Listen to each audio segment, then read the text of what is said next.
Aizkrauklis televīzija ir Aizkrauklis novada domes televīzija, un tādēļ sižeti ir vairāk vai mazāk pozitīvi, atsaucīgi, jauki, brīnišķīgi par mūsu pašu labiem padarītajiem darbiem.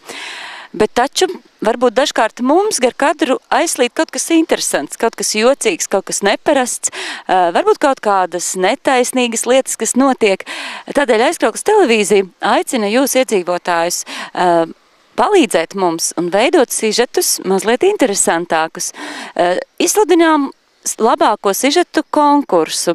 Sākot ar nākošo nedēļu uz domes e-pastu info@aizkraukli.lv aicinām jūs ieteikt Aizkrauklis televīzijai sižetus, uzdot jautājumus, varbūt kādu kritiku vai ieteikumus. Mēs gaidīsim jūsu ierosinājumus, ieteikumus, bet visvairāk mēs gaidīsim sižetus. Ieteikumus sižetiem.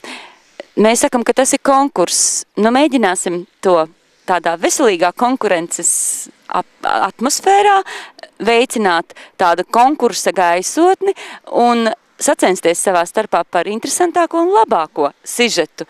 Un katra mēneša beigās labākie sižetu autori saņems pārsteigumu balvas. Konkurss tiek izsludināts tātad no nākošās nedēļas 3 mēnešus priekšu. Gaidīsim jūsu burvīgās, pārnotās idejas Aizkrauklis televīzijai.